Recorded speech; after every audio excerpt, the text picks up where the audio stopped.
Halo semuanya, jadi pada hari ini kita akan belajar mengenai modal verben.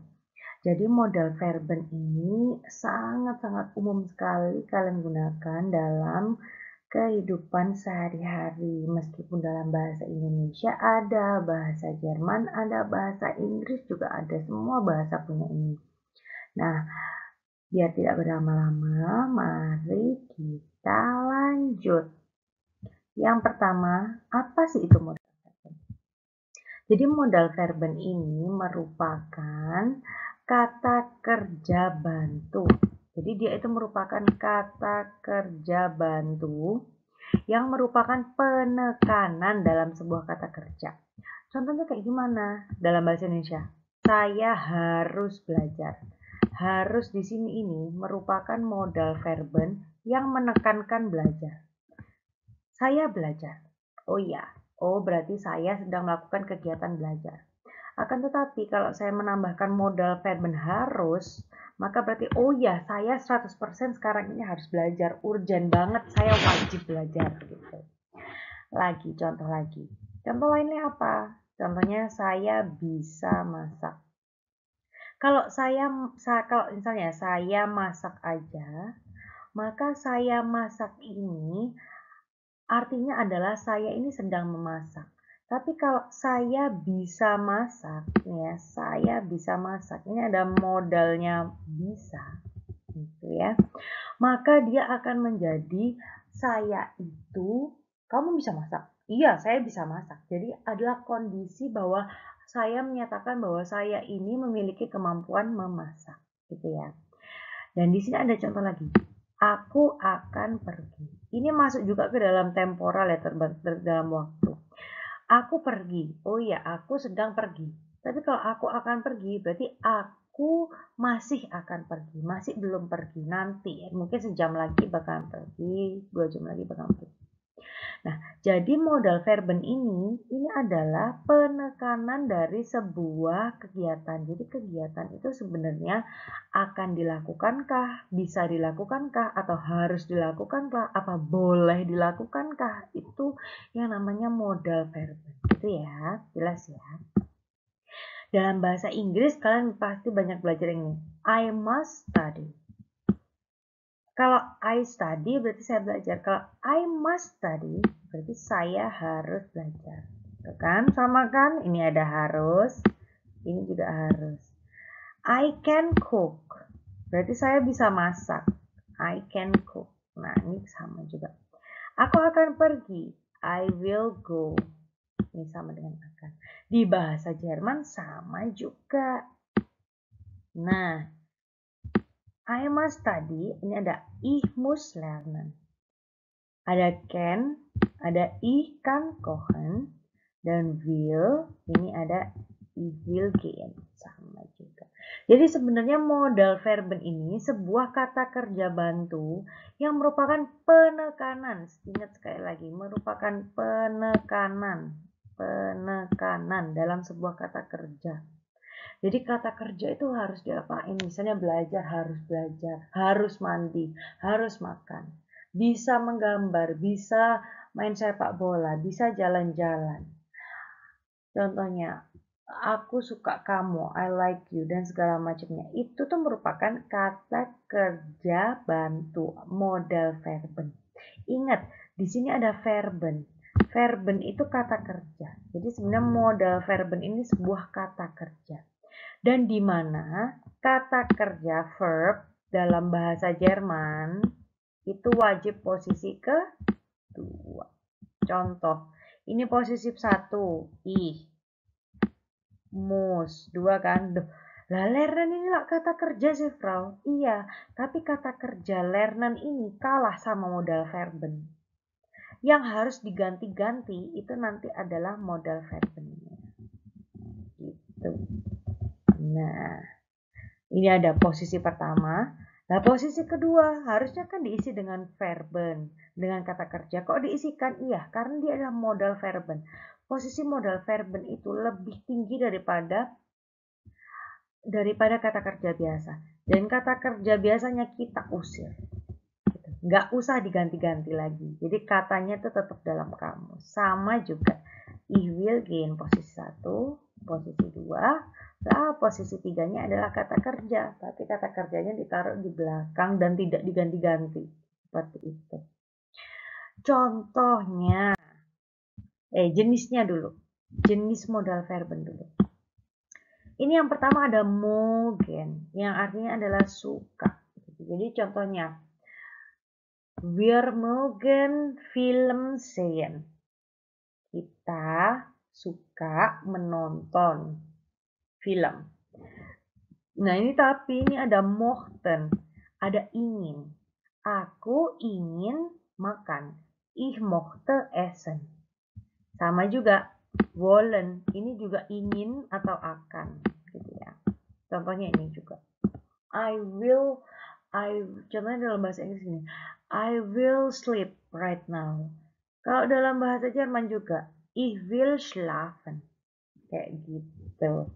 Lah, dürfen ini mengizinkan. Contohnya, aku boleh makan. Berarti ich darf essen. Nah, nanti kenapa kok jadi darf, Frau? Kan ini dürfen. Nanti ada penjelasannya ya. Seperti itu. Jadi ini mengizinkan. Kalau nggak mengizinkan berarti dürfen nicht. Tinggal gitu, tinggal ditambahin ini. Ini können, ini artinya bisa atau can. Ada sollen, ini seharusnya. Aku seharusnya pergi. Aku seharusnya makan. Aku seharusnya tidur. Gitu. Kalau müssen ini harus, keharusan. Contohnya must. I must go. Ich muss gehen. Kayak gitu. Lanjut. Rumus penggunaannya ini yang paling penting. Gimana sih caranya? Jadi gini. Cara menggunakannya adalah gini. Yang pertama itu adalah subjek ya. Subjek tetap posisi 1. Lah posisi 2 kita isi dengan menggunakan modal verben. Jadi modal verben posisi kedua. Setelah itu di sini kalian bisa diisi objek, bisa diisi keterangan waktu, bisa diisi keterangan tempat, dan keterangan-keterangan lainnya. Nah, di sini sebelum titik, gitu ya, sebelum ada titik, jadi ini ada titik ya. Sebelum kalimat itu diakhiri dengan sebuah titik, kata kerja yang awalnya itu, misalnya ya, aku mau makan. Maunya ini kalian tulis di sini di nomor 2. Sedangkan makannya kalian tulis di belakangnya. Gitu. Nah, jadi intinya adalah subjek, modal verben posisi kedua, dan kata kerja awalnya itu diisi di paling akhir sebelumnya titik. Seperti itu. Contoh. Aku makan nasi goreng. Aku dalam bahasa Jerman kan ich. Makan itu kan essen.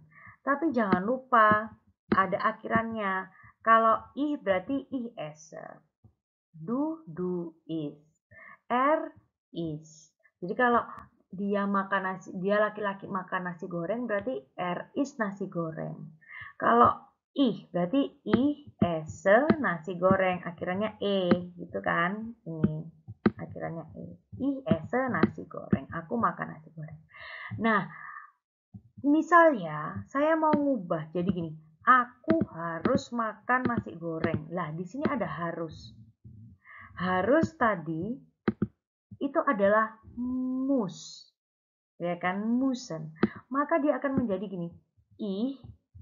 Ada subjek, ada modal verb muss, modal verbennya mf.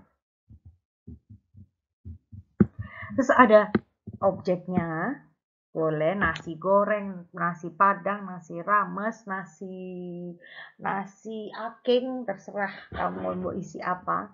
Kemudian essen yang awal tadi ini di kamus itu kalian cari ya, misalnya makan itu essen. Nah, tinggal kalian tulis di belakang sini, kemudian titik. Nah, udah kalimatnya lengkap. Ich muss nasi goreng essen. Essen yang ada di posisi ini kan posisi 1 gini ya. Posisi 1, posisi 2, posisi 3. Kalau ada modal verbennya, maka posisi 2 ini harus diisi modal verben. Lah, S-nya yang asalnya tadi posisi kedua, dipindah ke posisi terakhir. Jadi esen, ihmus nasi goreng esen. Ihmus Coca-Cola trinken. Ihmus jetzt schlafen. Kayak gitu. Gampang, Pol. Contoh lagi. Kamu belajar bahasa Jerman. Kamu itu du ya. Belajar itu bahasa Jermannya adalah lernen. Bahasa Jerman itu Deutsch. Gitu. Tapi kalau inget ya, kalau du learn berarti akhirnya kan harus st. Jadi kayak gini. Du lernst Deutsch. Titik. Posisi pertama subjek, posisi kedua verben, posisi ketiga keterangannya. Nah, kalau saya mau bilang, kamu bisa. Kok ada bisanya? Oh, berarti dia modal verben. Berarti ingat-ingat, modal verben bisa itu kan konen. Nah, kalau du akhirnya harus st. Du kannst Deutsch. Lah, lernen yang harusnya di posisi kedua tadi dipindah ke belakang sendiri sebelumnya titik. Dengan utuh yang awal. Jadi kamu lihat kamus ya, misalnya lihat kamus. Belajar sama dengan lernen. Ya udah ditulis ulang di sini. Di paling akhir sebelumnya titik. Lah yang posisi kedua, Frau kan harus verben. Iya, pakai modal verben. Seperti itu. Gampang, Pol. Ya. Nah, ini dia konjugasinya modal verben. Tadi saya udah bilang, modal verben itu merupakan sebuah kata kerja. Ini ya, ada verben sama dengan kata kerja. Nah, kata kerja ini ada banyak. Ada müssen, tadi apa? Harus. Können itu artinya bisa. Dürfen artinya diperbolehkan. Mogen itu artinya adalah suka. Sollen itu artinya adalah seharusnya, dan will ini artinya keinginan. Nah, seperti ini. Berubah. Jadi, di 3 awal ini, ya, ingat, 3 awal ini itu menggunakan yang depan.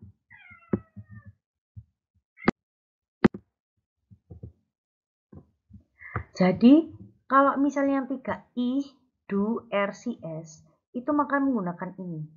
Oh, maksudnya Frau, U yang di sini kan ada umlautnya, itu dihilangkan. Jadi, ihmus, du musst, ada T-nya, RCS mus juga. Nanti yang wir ini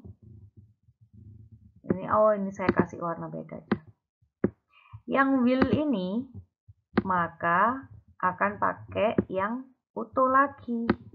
Nah, jadi wir müssen, ihr musimus. Gitu. Nah, kalau misalnya aku harus belajar, berarti ich muss lernen. Kalau wir, berarti wir müssen lernen. Gitu. Jadi yang ganti itu adalah müssen, können, dürfen, mogen, sollen, wollen. Bukan kata kerjanya lagi. Gitu. Kemudian ada können. Yang aslinya ini kan O. Ini kita ganti A. Loh, kita gantinya pas apa, Frau? Kita gantinya cuman pas I, du, RCS. Jadi ikan, du, kans, RCS, kan. Tapi kalau udah wir, ir, si, maka dia akan menjadi balik lagi. Können. Wir können, ihr könnt, sie können. Kayak gitu. Sampai di akhir. Dürfen. Jadi A. Darf, darfs, darf. Dürfen, durf.